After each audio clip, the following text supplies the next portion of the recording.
बीमारी हो, लेकिन साधन भजन सुमिरन कभी बंद नहीं होना चाहिए। देखिए, ये तो एक कलयुग की बात है। मैं त्रेता की बात एक बताना चाहता हूं। भगवान राम ने हनुमान जी से पूछा जब लंका से आए कि हनुमान जी क्या हाल चाल है, तो हनुमान जी ने कहा, जो जवाब दिया वो सुनकर हमारे आपके रोमा खड़ा हो जाएगा। हनुमान जी जबकि उनको एक पशु की यानी बंदर की योनि में माना जाता है, लेकिन उन्होंने कहा, नाथ विपत प्रभु सोई जबलक साधन भजन न होई, कि सारी विपत्तियों की जड़ वो है जो साधन भजन नहीं। क्योंकि लंका में जाकर उन्होंने जो कुछ भी किया उसमें सुमिरन ध्यान भजन करने का अवसर उनको नहीं मिला। तो सबसे बड़ा दुख उन्होंने हनुमान जी ने ही बताया कि साधन भजन नहीं हुआ। तो हम लोगों को चेतना चाहिए कि हम तो मनुष्य हैं, वो बंदर, और इतना कह रहे हैं कि साधन भजन नहीं है। तो सबसे बड़ा दुख यही है। इस संसार में हमारे आपके लिए सबसे बड़ा दुख यही है कि सुमिरन ध्यान भजन का नागा नहीं होना चाहिए। हर हाल 2 बार हो जाए, 3 बार हो जाए, 4 बार हो जाए, कोई बात नहीं। जैसे यहाँ पर अभी आ रहे हैं हम लोग, तो बहुत से लोग चल रहे हैं कि वहाँ पर चलो सुमिरन भजन होगा, तो आज घर पर नागा कर देते हैं, वहीं कर लेंगे। लेकिन अभी यही आने में हम लोग लेट हो गए, यहाँ सुमिरन भजन खत्म हो गया। जब हम लोग पहुँचे हैं तो छूट जाएगा, शाम को फिर झंझटों में फंस जाएंगे, फिर छूट सकता है। तो ऐसा अवसर नहीं होना चाहिए। सुबह उठकर हर हालत में, महात्माओं ने तो कहा कि ब्रह्म मुहूर्त में सुमिरन भजन होना चाहिए। उस समय शांति होता है, वातावरण बिल्कुल कोई शोरगुल नहीं होता, कहीं रेडियो टीवी नहीं चल रहा होता। तो सुमिरन भजन उस टाइम में करना चाहिए। गुरु महाराज ने भी पहले बताया था कि 2:30 बजे 3 बजे उठ जाओ और सुमिरन भजन करके फिर सो जाओ। लेकिन बाद में गुरु महाराज ने फिर नियम बदल दिया। कहा कि आप लोग एक एक के घर एक जगह इकट्ठा हो लो। फिर उसमें भी देखा सचेतक और चेतक बना दिया गुरु महाराज ने कि सब एक दूसरे को जगाओगे और साधन भजन करोगे। फिर उसमें भी त्रुटियां आई तो गुरु महाराज ने कहा कि अब बारी बारी से सबके घरों पर जाकर ध्यान भजन सुमिरन करो, सुबह में या शाम में, जब अवसर आपको मिल जाए। यानी पूरी छूट हमको दिया कि जिस टाइम आपको नौकरी चाकरी से फुर्सत मिल जाए, एक जगह इकट्ठा होकर सुमिरन ध्यान भजन करते रहो, कि नागा न होने पावे, एक दूसरे को बताते रहो, जताते रहो। ये अवसर फिर नहीं मिलने वाला। ये मनुष्य का चोला कोटि जन्म जब भटका खाया, तब ये मानो जीवन पाया। तो ये करोड़ों जन्मों तक पाप और पुण्य के भोगों को भोगते हुए अब की हम अवसर मिला है मनुष्य जन्म का, और ये साधन भजन मनुष्य जन्म से ही हो सकते हैं और दूसरा कोई जन्म में नहीं। देवी देवता भूत प्रेत गंधर्व किन्नर पशु पक्षी कीड़े मकोड़े कोई भी परमात्मा की तरफ देख भी नहीं सकते, पाना तो दूर की बात रही। तो हम आप कितने सौभाग्यशाली हैं, आप सोचिए। इसी मनुष्य शरीर से ही परमात्मा की प्राप्ति हो सकती है। रामायण के अंदर गोस्वामी जी ने लिखा है काकभुसुंडी गरुड़ संवाद में कि नर तन सम नहीं कौनो देही और जीव चराचर जाचत तेही। इस संसार में मनुष्य शरीर से बढ़कर दूसरा कोई शरीर नहीं है।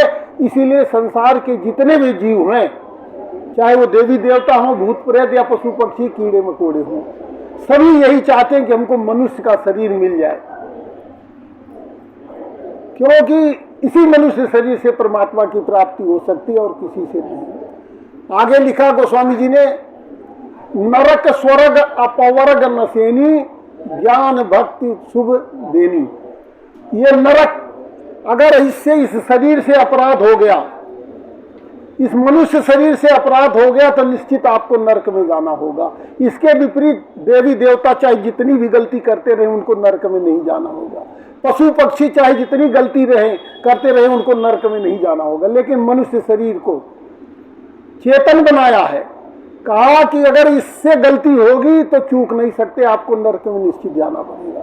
स्वर्ग, अगर आपने अच्छा कर्म कर दिया, किसी के गरीब दुखिया की बेटी की शादी करवा दी, भूखे को भोजन दे दिया, प्यासे को पानी पिला दिया, तो आपको स्वर्ग का सुख मिल जाएगा।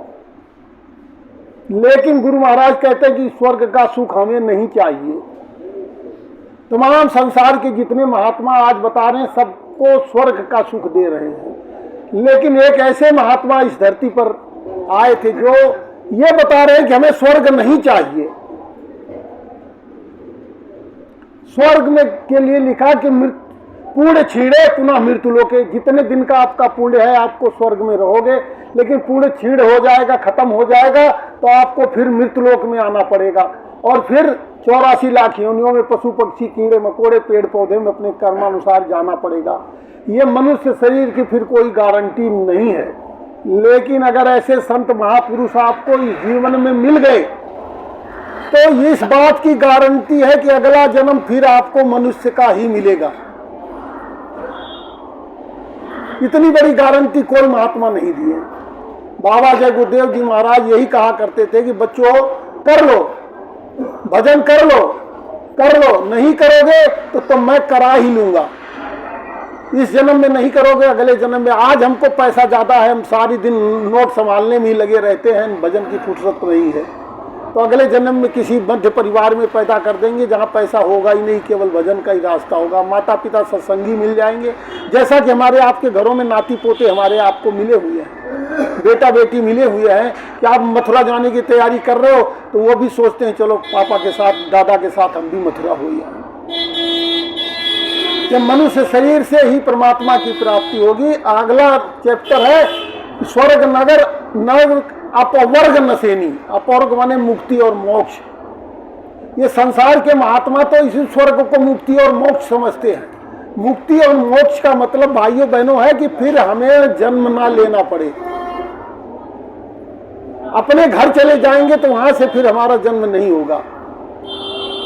और जन्म के लिए लिखा रामायण में गोस्वामी जी ने कि जन्मत मरत दुसह दुख होई असहनीय पीड़ा। शास्त्रों में लिखा कि जन्मते समय मां से 10 गुना ज्यादा कष्ट बच्चे को होता है और ठीक मरते समय उतना ही कष्ट फिर होता है। जमराज जब जिसको लेने के आते हैं, जिस जीव को लेने के लिए आते हैं, केवल जमराज उसी को ही दिखाई पड़ते हैं। हम सारे इतने आदमी यहाँ बैठे हैं, लेकिन जिसको लेने के लिए आएंगे केवल उसी को ही जमराज दिखाई पड़ते हैं। और जमराज आकर सबसे पहले क्या करते हैं, जीव को ऐंठ देते हैं और उनको देखते ही शरीर का खून जो है वो पानी हो जाता है और चाहते हुए भी हम कुछ बता दें कि हमारा लेना देना क्या है, किससे क्या संबंध है, बता नहीं सकते। परिवार के सभी संबंधी मित्रगण सब बैठे रहते हैं और आंखों से पानी टपकता। आप लोगों ने सबने देखा होगा ऐसा। तो शास्त्रों में लिखा कि जन्मत मरत दुसह दुख होई असहनीय पीड़ा होती है। तो हम लोगों का ऐसा सुंदर अवसर मिला है, ये मानव चोला मिला है कि हम अपने घर भाग चली। भजन करो और अपने घर भाग चलो, ये गुरु महाराज का आदेश था। थोड़ा थोड़ा भी अगर आप भजन करते रहे, जैसे आप स्कूल में जा रहे हैं तो सभी तो हाईएस्ट 100% नहीं मार्क पाते। कोई 67 से पास हो रहा है, कोई 33 से पास हो रहा है, कोई 50 से पास हो रहा है। लेकिन अगर स्कूल में आप बराबर आते जाते रहे, भाव भक्ति, भक्ति का मतलब गुरु के आदेश का पालन, अगर आप गुरु के आदेश का पालन करते रहे तो आपको पुनः मनुष्य जन्म मिलेगा।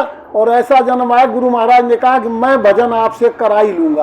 बगैर भजन के कोई अपने घर जा नहीं सकता। भजन का अवसर केवल मनुष्य जातियों को ही मिला हुआ, नर और नारियों को, और कोई भजन कर नहीं सकता। देवी देवता भी भजन नहीं कर सकते, तो वो भी अपने घर नहीं जाते। इसीलिए गोस्वामी जी ने लिखा कि बड़े भाग्य मानुष तन पायो सुर, सुर माने देवता, सुर दुर्लभ सदग्रंथ गावा, कि देवताओं को भी मनुष्य शरीर दुर्लभ है, हमको आपको मिला है। तो बहनों भाइयों, यही हमारा निवेदन प्रार्थना आपसे कि समय निकाल कर साधन भजन सुमिरन जरूर करो। जैसे भोजन के लिए हम लोग समय निकाल लेते हैं तो शरीर की तृप्ति के लिए, इसी तरह से आत्मा की तृप्ति के लिए आत्मा का भोजन जो है भजन है, बगैर नागा। गुरु महाराज तो कहा करते थे कि पहले आत्मा को भोजन दे दो, उसके बाद शरीर को भोजन दो। लेकिन हम लोग जैसा कर रहे हैं, कुछ ना कुछ तो पढ़ाई कर ही रहे हैं, कुछ कर रहे हैं, आ रहे हैं, इकट्ठा आ रहे हैं। और गुरु महाराज ने एक बात कही थी कि बच्चों मेरा 2 काम तुम लोग कर दो, मैं तुम्हारे सारे काम कर दूंगा। पहला साधन भजन और दूसरा शाकाहारी का प्रचार प्रसार। अब शाकाहारी प्रचार, बहुत से भाई बहन कहते हैं हमें अवसर नहीं है, हम चल ही नहीं पाते हैं, तो हम कैसे शाकाहारी का प्रचार करें। उसके लिए गुरु महाराज ने बहुत तरीका बताया था कि आप कहीं दुकान पर बैठे हैं, रोजगार कर रहे हैं, तो पर्चे छपवा लो, शाकाहारी के पर्चे छपवा लो। जो ग्राहक आपकी दुकान पर आए उसको सौदा तो दो ही दो, एक पर्चा भी पकड़ा दो। ये भी शाकाहारी का प्रचार हो गया। ये वर्दी हमको आपको पहना दिया बहन भाइयों को, ये शाकाहारी का संदेश लिखा हुआ, जिसके लिए गुरु महाराज ने कहा चलते फिरते अखबार बन जाओ। हम नहीं कुछ बोल पा रहे हैं तो भी कोई न कोई पढ़ ही ले रहा है कि क्या लिखा हुआ है। तो शाकाहारी का प्रचार जरूरी है और संगत की तरफ से आदेश होता है जहाँ भी प्रचार प्रसार का, तो उसके लिए हम लोगों को भी इकट्ठा होना चाहिए। अपने गली मोहल्ले में अभी देखो महाराज जी ने हम लोगों को क्या कहा, एक एक गांव गोद ले लो, जो दिल्ली में असंभव सा हो रहा है। हालांकि संभव तो है, असंभव नहीं है। हम लोग अगर गांव नहीं ले सकते, कम से कम अपनी गली तो ले लें, अपना मोहल्ला तो ले लें, वहीं पर प्रचार प्रसार करते रहो। लेकिन शाकाहारी का प्रचार बराबर होते रहना चाहिए,